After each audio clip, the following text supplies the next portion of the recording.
ئەوانە پێشە زیە مەشەڵەکان بەیەکدەم بڵێن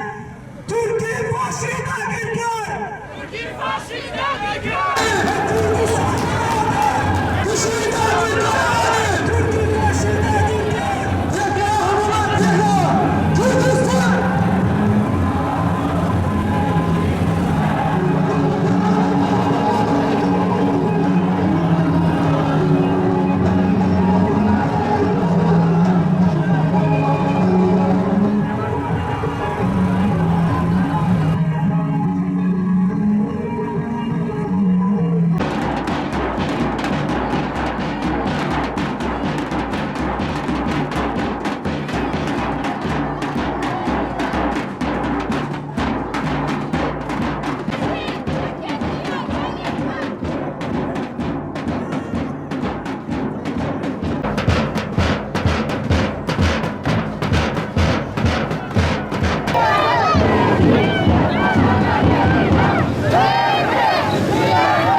من بە بەسەرهاتێکی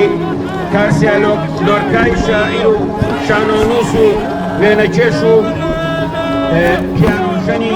ئیسپانی گەورە شۆڕژگێڕی مێژوویی دەست پێ یەکەم کاتێک لەلایەن هێزەکانی فرانکۆی دیکتاتۆرەوە دەستگیرەکرێت پێش کوشتنی سەر هەڵدەبڕێ و گوێ لە دەنگی چۆلەکەکان دەگرێ و لە سروشتی دەوروبەری دەڕوانێ و پێیان دەڵێت ئێوە ئەتوانن تەنها کەسێک بکوشن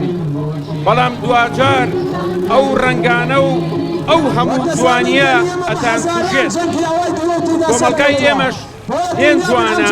وڵات و نیشتیمانی ئێمە هێن جوانە داگیرکەران بە دەستگیرکردنی سەرکردە و سەرۆکە وڵات پارێزەکان بە کوشتن و بە تیمیابارانکردنی شۆڕژێڕەکان ناتوانن ئامانجی خۆیان بپێکن لە ئەنجامدا جوانی کۆمەلگای ئێمە و پیرۆزی سروشتی وڵاتی ئێمە ئەیان کوژێتەوە بۆ دەراوە ئەی داگیرکار بۆ دەراوە بۆ دەراوە بۆ دەراوە ئەی ستەمکار بۆ دەراوە باشوور بۆ فرۆشتن نییە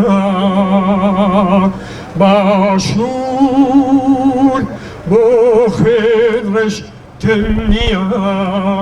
بەڵام ناوەکانیان نەهێنین و سوپاسیان نەکەین سەکۆی دژی داگیرکاری گروپی ئاسۆی نوێ ناوەندی کاری نیشتیمانی هەنگ دەستەی دەستپێشخەری کۆنفرانسی نیشتیمانی ڕێکخراوی ژنانی ئازادی کوردستان ڕەژاک بەرەی دیموکراسی گەل گەنجانی وڵات پارێزی کوردستان ڕێکخراوی نوێگەر سەندیکای هونەرمەندانی کوردستان لقی سلێمانی و بەشێک لە هونەرمەندانی دەوروبەر ئەمانە و چەندین گروپی تر بە تایبەتی شاندی نێونەتەوەیی بۆ ئاشتی کە هاتوونەتە باشووری کوردستان ئێستا وتاری تەفگەری ئازادی لەلایەن بەڕێز هەڤار ڕەحمانەوە خوێندێتەوە فەرموو ساڵانێکی دوور و درێژە دەوڵەتی تورکیا لە هەوڵی داگیرکردنی باشی و کوردستاندایە ئەم هێرش و داگیرکاریانە بە شێوازی جۆرا و جۆر ئەنجام دراوە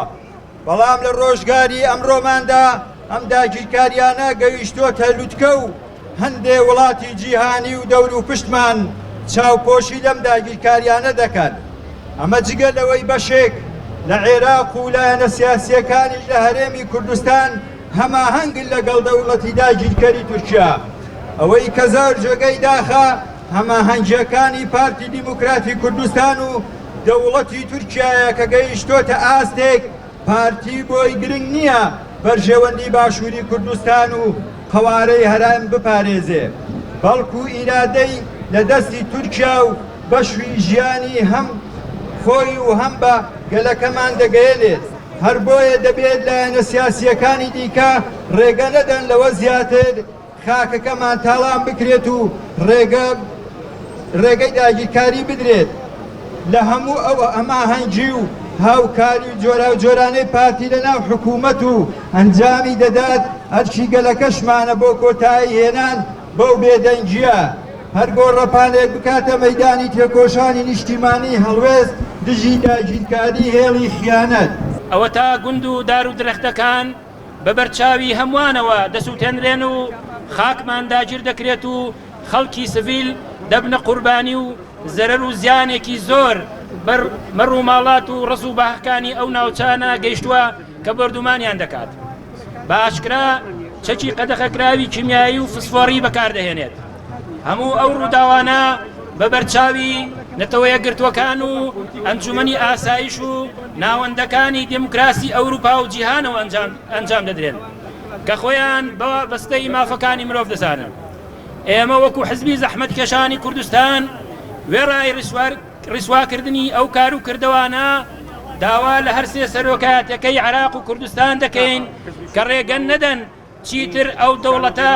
لە خاکی وڵاتەکەماندا تەراتێن بکات و ڕێز لە سەروەری وڵات نەگرێت کوشتن زۆر بە ئاسانیش ئەی خەشیق ئەوەی کە تۆ کوشتە کوڕی خۆم بوو ئەی بۆ پێم بەکوژی ئەزانی بۆچی لەمە گوتم هەرزەکارە سبێنێ ناوەک لە دوای من وڵاتە تەسلیم بکات بابزانی من ئەو لاقەی خۆمیان بەکوژ بە بەخاتی خاکەکەم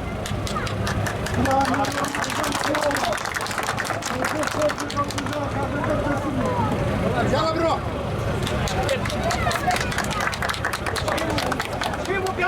والله قربة حمود يا حسن بمانا خاش ما تسمعك لو تاكل في خويك ابو كشتر تسمعك وين وين والله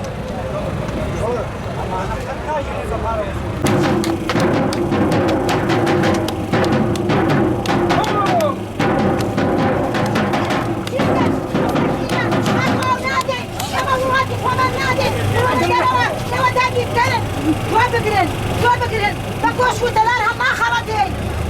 با خواردن و دعوتی شرخی مکاتان هم ما خلطین ئێمە لە حیزبی شوعی کوردستان بە توندی ئیدانەی سیاسەتی داگیرکاری دەوڵەتی تورکیا و دەستدرێژیەکانی بۆ سەرگەلی کوردستان و ژینگە و نیشتیمانەکەمان دەکەین و جەخت دەکەینەوە تا چەوساندنەوەی گەلی کوردستان بەردەوام بێ تێکۆشانی گەلەکەمان بۆ بەدەستهێنانی مافەکانی درێژەی دەبێت ێریشەکە هەپار سەر هەموو پارچەی کوردستانê تێمەشاندرێ لێی ڕۆژی باشوور داگیرکەری هەر قادەدا تێمەشاندرێ قادە سیاسی قادە لەشکەری قادە هێزە جەمهەریدا ێریشەکە هەپار دمەشینن بۆی وێژی گەلێ کورد گەرەکی هەر هەلیدا باڵدار وە بۆی یەکیتیا نەتەوی بۆی یەکیتیا کوردستانê کار خەواتێ خۆ سەر پەرگەلێ وێ پەرگەلێ بمەشینن ئێمە بە پرسیارەتێکمان هەیە کە سنووری وڵاتان تێئەپەڕێنێ و بۆ بەرەنگاربوونەوەی فاشیزم و ئاگادارکردنەوەی خەڵکی لەم جەنگە لە هەولێر ئێمە هەوڵماندا کە هاو خەمی خۆمان نیشان بدەین لەگەڵ کورد و کوردستاندا بەڵام لەلایەن پارتی دیموکراتی کوردستانەوە بێدەنگ کراین لە هەمان کاتدا ئێمە خۆشحاڵین کە هاتینە سلێمانی وەک گەنج ئێمە هاتینە کوردستان نەک تەنها بۆ گوێگرتن لە سیاسیەکان بەڵکو ئێمە دەمان هەوێ لەگەڵ گەنجان بدوێین داوە خاکمان زەوت کا و نەچێتە دواوە تا ئاگری شەڕی ناوخۆ خۆشکە بۆ ڕشتنی خوێنمان بەڵێنی داوە دەبێ نەفرەتی خوایان لێ بکەین ئوردوی ناحەزان سوک و ڕیسواکەین ئەگەر ئەمەمان کرد هەمووان پێکەوە دەتوانین داسانی مەزن تۆمارکەین ڕوڕەشە ئەوەی کە پێش لەشکری دوژمن کەوتووە تەرمی دایکیشی لە ژێر بۆ ساڵە بێناز کەوتووە پاساوێک نییە بۆ بێمانایی شەڕی براکان هەرکەس دوا بکە ئابڕووتکا و ویژدان مردووە دەنگە پۆرتۆ خۆشتێنن هەرە دەنگە کەچوتنەوە دەنگە کەچا خۆشتێنن هەرە دەنگە کەچوتنەوە